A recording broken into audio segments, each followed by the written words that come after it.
مدد یا امام زمان، علی اجل یا امام زمان۔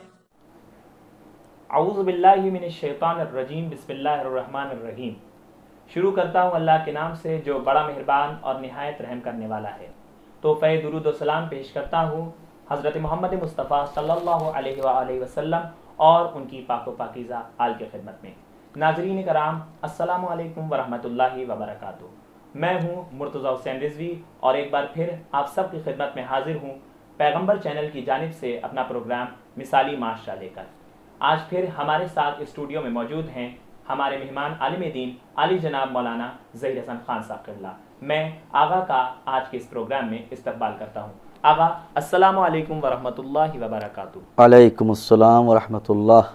تو آغا کل ہم اس پروگرام کے بارے میں جہاں تک جن سوالات کو لے کر ہم جہاں پہنچے تھے وہ یہ تھا کہ ہمارے نوجوانوں کی کیا ذمہ داریاں ہیں جی۔ اب آگے کا ہمارا سوال یہ ہے آج کے اس پروگرام کو جہاں سے ہم شروع کریں گے وہ یہ کہ اسلامی معاشرتی نظام کو قائم کرنے میں کون ہے جو ہماری رہبری کرے گا اور ہمیں کون اس طرف لے کے جائے گا کہ ہم مثالی معاشرہ قائم کر سکیں۔ اعوذ باللہ من الشیطان الرجیم، بسم اللہ الرحمن الرحیم۔ مبتورہ صاحب، کل پچھلے پروگرام میں جیسا کہ آپ نے بات کی تھی کہ نوجوانوں کے لیے کیا ذمہ داریاں ہوتی ہیں، تو اس میں نے عرض یہی کیا تھا کہ نوجوان ہر سوسائٹی کے، چاہے وہ کسی مذہب کے ہوں، نوجوان ہی بیک بون ہوتے ہیں، اہم کردار وہی نبھاتے ہیں۔ کیونکہ ظاہر سی بات ہے جو بزرگ ہو گئے ہیں احترام بھی کرنا چاہیے ان کا، پھر ان کو آپ نہیں آسانی سے بدل سکتے ہیں، لیکن جو بدلنے کا وہ ہے جہاں پر کردار نبھایا جا سکتا ہے وہ نوجوان ہمارے ہیں اور یا جو ہمارے بچے ہیں۔ دیکھیے آپ خاص طور سے ابھی جیسے کہ آپ نے کہا کہ کون رہبری کرے گا اس کے لیے، ہے نا، تو ہمارے یہاں ہم فرقہ اثنا عشری جو فرقہ جعفریہ بھی کہا جاتا ہے، جس کا تعلق فقہ جعفری سے ہے، ہمارے یہاں ایک سسٹم ہے وہ یہ ہے جس کو تقلید کہا جاتا ہے۔ میں تقلید کی موضوع بات نہیں کرنا چاہ رہا ہوں، میں وہاں سے صرف لے کر کے چلنا چاہ رہا ہوں بات کو۔ ہمارے یہاں ایک تقلید کا کانسیپٹ ہے جیسا کہ آپ جانتے ہیں، اور تقلید میں جو اہم چیز ہے وہ یہ ہے کہ اس کی تقلید کی جائے جو سب سے زیادہ جانتا ہو، جس کو عربی میں عالم کہا جاتا ہے۔ ایک ہوتا ہے عالم، ایک ہوتا ہے عالم۔ عالم مطلب کوئی بھی جاننے والا ہو، عالم یعنی دنیا میں سب سے زیادہ جاننے والا۔ ایکسپرٹ مطلب ایکسپرٹ تو بہت سے ہو سکتے ہیں، نہیں ایکسپرٹ بھی نہیں، اچھا یعنی بیسٹ ایکسپرٹ جس کو کہا جائے، جی بیسٹ ایکسپرٹ یعنی اس سے بہتر کوئی نہ ہو، اسی کی تقلید کی جاتی ہے۔ عالم سب سے زیادہ علم رکھنے والا۔ اگر آپ کے ذہن میں یہ آ گیا کہ ہم جس کی تقلید کرتے ہیں ان سے بھی زیادہ کوئی عالم ہے تو آپ تقلید جائز ہی نہیں ہے ان کی۔ تقلید کا کانسیپٹ یہ ہے کہ جو سب سے زیادہ جاننے والا ہو وہ ہوتا ہے عالم، اسی کی تقلید ہوتی ہے۔ تو جب ہمارے یہاں یہ ہے کہ ہم اہل غیرے کی کرتے ہی نہیں تقلید، ہمارے تو جو سب سے زیادہ پوری دنیا میں جاننے والا اس کی کریں گے۔ بہرحال تو ہمارے یہاں دراصل دیکھا جائے تو ہمارے جو امام ہیں، ہمارے جو رسول ہیں، ہمارے جو انبیاء ہیں، جس کو کہہ دیا جائے ہمارے جو حجت خدا ہیں، حجج خدا، ٹھیک ہے نا، حجت خدا جو ہیں وہ ہمارے لیے رہبری کرتے ہیں۔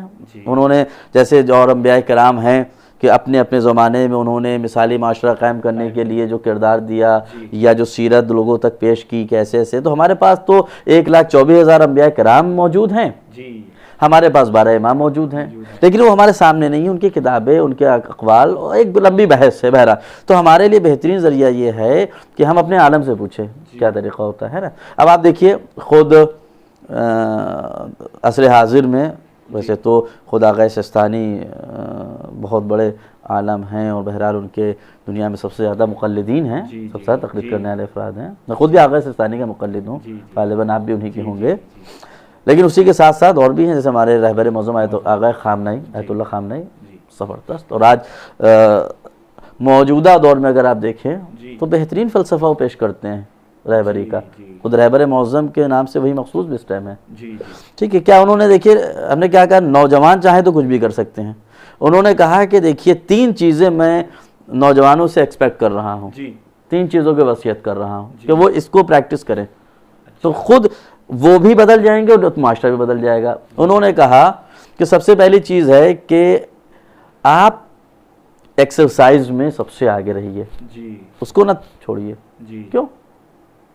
ایکسرسائز، اب میں بتاؤں گا اس کو، ایکسرسائز کرنا۔ دوسری چیز کیا ہے کہ آپ پلے میں، اسپورٹس میں، اس میں آپ بہت رہیے آگے۔ تیسری چیز انہوں نے جو بیان کی وہ یہ ہے کہ آپ علم میں سب سے آگے رہیے۔ دیکھیے ہمارے یہاں علم کی تاکید تو بہت زیادہ کہ خود آغا سستانی کا میں نوجوانوں سے اپیل کرتا ہوں کہ وہ جو بھی علم حاصل کر رہے ہیں، جس فیلڈ میں بھی ہیں، جس اسٹریم میں ہیں، all the shias should be on top۔ انہوں نے کہا ٹاپ پر ہوں، وہ ٹاپ پر ہو، سب سے اوپر۔ ہاں یہ ہے خاصیت، کیوں؟ وہ ہوں گے تو پورا معاشرہ صحیح ہو جائے گا۔ تو علم کی بہرحال اہمیت ہے۔ تو اگر یہ 3 چیزیں ہیں ہمارے یہاں تو یاد رکھیے کہ انسان بھائی جسمانی اعتبار سے آپ ایکسرسائز دیکھ لیجئے، اسپورٹس دیکھ لیجئے، جب انسان خود مضبوط ہوگا تو پھر معاشرے کو وہ صحیح کرنے میں وہ ساتھ دے گا۔ کوئی ظالم آیا ظلم کر رہا ہے وہ کھڑا ہو جائے گا، لیکن وہ خود ہی رہی وہ لاغر ہے تو کیسے مدد کرے گا؟ اور خود اس کے علاوہ بھی آپ دیکھیے ایران میں تو باقاعدہ بہت سے گروپس ہیں کہ جو امام زمانہ کے لیے اپنے کو تیار کر رہے ہیں۔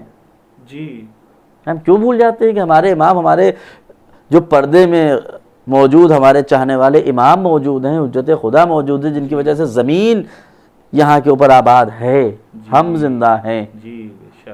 درخت میں پھول آ رہے ہیں، پھل آ رہے ہیں، یہ جتنے اناج سب انہی کی برکت سے ہیں، ہم ان کو فراموش کرے ہوئے ہیں۔ تو بہرحال تو ہم ان کے لیے اپنے کو تیار کریں جسمانی اعتبار سے اور روحانی اعتبار سے۔ جسمانی اعتبار سے اپنے کو قوی کریں، مضبوط کریں، کم سے کم کچھ نہیں ہمارے ہاتھ میں ہوگا تو ہمارا جسم مضبوط ہے۔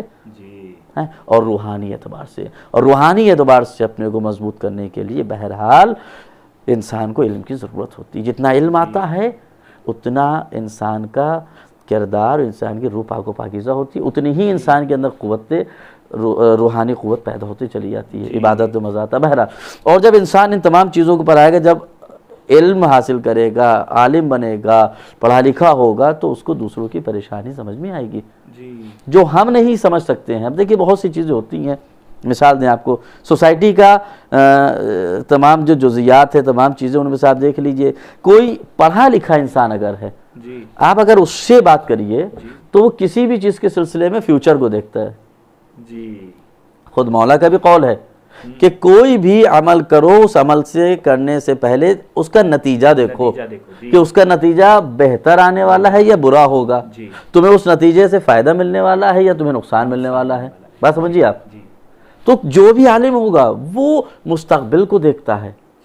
کسی بھی کام کے لیے شادی کا مشورہ لیا جائے گا تو وہ مستقبل کو دیکھے گا، رائے مشورہ دیا جائے، اس سے کہا جائے گا بھئی یہ رشتہ کیسا ہے، کیسا بہتر ہے کہ نہیں ہے، تو وہ اسی سوچ بوجھ کے حساب سے دیکھے گا کہ یہ لڑکی لڑکے کے لیے بہتر ہے کہ نہیں ہے۔ تو یہ اختصار سے آپ کو بات کریں، جبکہ یہ چیزیں آگے آئیں گے ہمارے پروگرام میں انشاءاللہ، میں تفصیل سے بیان کروں گا اس چیز کو، لیکن میں نے یہ کہا تو پڑھا لکھا انسان جب ہوگا تو بہترین طریقے سے وہ عمل کرے گا، اور جب بہترین طریقے سے عمل کرے گا تو یہ ظاہر سی بات ہے کہ پھر اس جگہ پر انسان جو بھی عمل کرے گا وہ کسی کے فائدے کے لیے ہوگا۔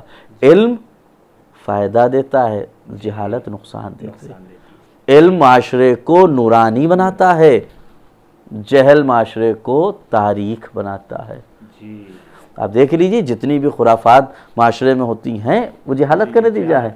اگر علم ہوتا تو خرافات نہیں ہو سکتی تھی۔ ابھی آپ نے کچھ دن پہلے دیکھا ہوگا صاحب، ایک وبا چلی، وہ بات بحث ہو گئی کہ صاحب قرآن میں بال نکل رہا ہے۔ بہت، یہ تو وبا کافی جو ہے تو یہ اڑ گئی تھی، یہ وبا کہہ رہے ہیں، نام دیا ہے، مجبوری ہے، ہوئی تھی کہ نہیں؟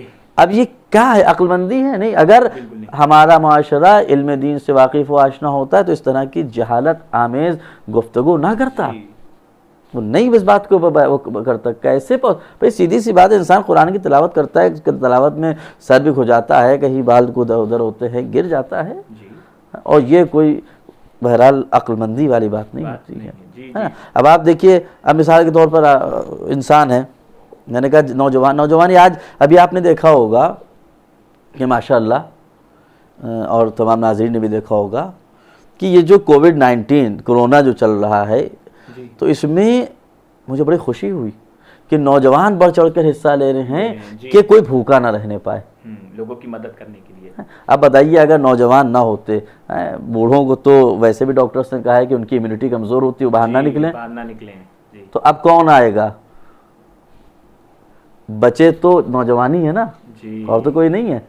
تو اسی لیے ہے کہ نوجوان ہی کا سب سے اہم کردار ہوتا ہے، اور نوجوان کی رہبری کریں گے ہمارے امام نبی، یا جو ہمارے موجودہ دور میں ہمارے مقلد ہیں جن کی ہم تقلید کرتے ہیں، جو نائب امام ہیں، چاہے ہم ان کی تقلید کریں یا نہ کریں. ٹھیک ہے، تو اس میں یہ چیز پائی جاتی ہے. جی. تو آغا جیسے مثالی معاشرے کی بات ہو رہی ہے، تو ہمارا ایک سوال یہ ہے کہ جب مثالی معاشرہ قائم کرنے کے لیے ہمارے پاس ماڈرن سوسائٹی سسٹم موجود ہے، تو ہم کیوں کر اسلامی معاشرتی نظام اور اسلامی سوسائٹل سسٹم کی طرف بھاگیں جب ہمارے پاس ماڈرن سوسائٹی سسٹم موجود ہے؟ دیکھیے اس میں مسئلہ یہ ہے کہ ہم نے اس سے پہلے بھی لاسٹ ایپیسوڈ میں، لاسٹ شو میں یہ بات کہی تھی کہ ماڈرن سسٹم ہے جی ہمارے پاس. ٹھیک ہے، we are having a concept of modern society ہے، ٹھیک ہے، ایک سسٹم موجود ہے، لیکن آپ خود دیکھیے کیا وہ سسٹم مکمل ہے؟ جی. کیا اس میں کسی کی پامالی نہیں ہوتی ہے؟ کسی کے حقوق پامال نہیں ہوتے ہیں؟ بتا دیے کوئی ایسا سسٹم ہمارے سامنے لا کے رکھیے کہ جس میں یہ کہا جا رہا ہو کہ نہیں ایسا کچھ نہیں ہے. اب دیکھیے بہرحال وقت ہو چکا ہے، بہت اختصار سے میرے پروگرام، ہم لوگوں کے پروگرام کا وقت ہو چکا ہے، پھر انشاءاللہ اگلے پروگرام میں اس بارے میں بتاؤں گا میں. دیکھیے 3 طرح کے افراد ہیں. کچھ وہ ہیں کہ جو کہتے ہیں کہ ہمیں خدا سے کوئی لینا دینا، خدا کا انکار کرتے ہیں. جی. جو کہتے ہیں خدا، منکرین خدا ہیں. جی. ٹھیک ہے، اور وہ کچھ نیکی بھی نہیں کرتے ہیں. جی. نیکی بھی نہیں کرتے ہیں. کچھ وہ ہیں جو کہتے ہیں کہ نہیں، ہم مذہب کو مانتے ہیں اور ہم نیکی کریں گے. یہ 2 ہیں، مذہب کو ماننا اور نیکی کرنا، مذہب کو نہ ماننا اور نہ نیکی کرنا. ٹھیک ہے. ایک تیسرا طبقہ بھی ہے جو مذہب کو تو نہیں مانتا ہے لیکن وہ ہیومینٹی پر بھروسہ کرتا ہے، انسانیت پر. انسانیت کہتا نہیں ہم انسانیت کے کام کریں گے. وہ اس کو آخرت سے کوئی لینا دینا نہیں ہے، وہ یہ سوچتے کہ نہیں ہم مر کے چلے جائیں گے، اس کے بعد کچھ نہیں ہونا. لیکن وہ انسانیت کے اعتبار سے، انسانیت کے لیے وہ نیک کام کرتے ہیں. جی. ٹھیک ہے. تو یہ 3 گروپس ہیں کہ نہیں ہیں؟ خدا کو مان. اب میں نے یہ کہا کہ اب دیکھیے، اب یہ جو کہتے ہیں کہ صاحب ہمیں صرف ہیومینٹی سے مطلب ہے، انسانیت سے مطلب ہے، بس کسی کا لینا نہیں، یہ بھی تو ماڈرن سوسائٹی کے علم اٹھائے ہوئے ہیں. جی. یہ کہتے ہیں کہ ہم کو ایک ماڈرن سوسائٹی چاہیے جس کے اندر دقیانوسی باتیں نہ ہوں. جی. ٹھیک ہے. دقیانوسی باتیں وہاں پر نہیں مانی جاتی ہیں کہ جہاں پر کوئی سسٹم موجود نہ. ہمارا تو خود اسلام بھی دقیانوسی باتوں کا مخالف ہے. جی. ہمارا تو خود مولا کائنات حضرت علی ابن ابی طالب علیہ السلام نے ارشاد فرمایا کہ اپنے بچوں پر اس چیز کو مت تھوپو کہ جو تمہارے زمانے کی چیزیں ہیں. یعنی خود مولا بھی کیا چاہ رہے ہیں کہ آپ اپنے بچوں کو ماڈرن زمانے کے ساتھ لے کر کے چلیے، لیکن ماڈرنائزیشن ود ریلیجن ہونا چاہیے ہے. ماڈرنائزیشن وداؤٹ ریلیجن ایکسیپٹ نہیں کیا جائے گا.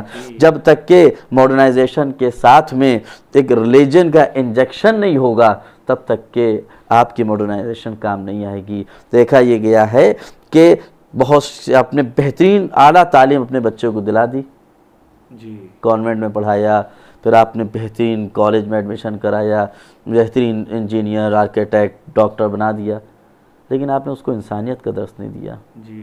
تو وہ کمائے گا اپنے لیے، دوسروں کی اس کو نہ فکر ہوگی نہ درد ہوگا. لیکن جب انسان پڑھائی کے ساتھ ساتھ بچپن سے ذہن میں مذہب، ریلیجن، دین کی باتیں کرتا رہے گا، انسانیت کی باتیں کرتا رہے گا، لوگوں کی مدد کی باتیں کرتا رہے گا، ہمدردی کی باتیں کرتا رہے گا، تو انسان اس چیز کے اوپر عمل پیرا ہوتا ہے. لہٰذا ضرورت ہے اس بات کی کہ ہم ماڈرن سوسائٹی کے سسٹم کو وہاں پر ایکسیپٹ کریں جہاں پر کوئی کمی نہ ہو. لیکن آپ ہمارے سامنے یا یہ تمام دنیا کا کوئی انسان ایسی ماڈرن سسٹم کو لے کر کے آئے، کانسیپٹ کو لے کر کے آئے جہاں پر کمی نہ پائی جاتی ہو. تو ناظرین کرام، آج کا ہمارے اس پروگرام کا وقت یہیں پر ختم ہوا جاتا ہے. ہم آغا کے بہت بہت شکر گزار ہیں کہ وہ ہمارے اسٹوڈیو میں تشریف لائیں. انشاءاللہ پھر زحمت ہوگی آغا. تو ناظرین کرام، یہیں پر ہم اپنے پروگرام کو ختم کرتے ہیں اور انشاءاللہ پھر سے ایک بار آپ کی خدمت میں حاضر ہوں گے اپنا پروگرام مثالی معاشرہ لے کر. تب تک کے لیے خدا حافظ، فی امان اللہ، والسلام علیکم ورحمۃ اللہ وبرکاتہ. مدد یا امام زمان، علی اجل یا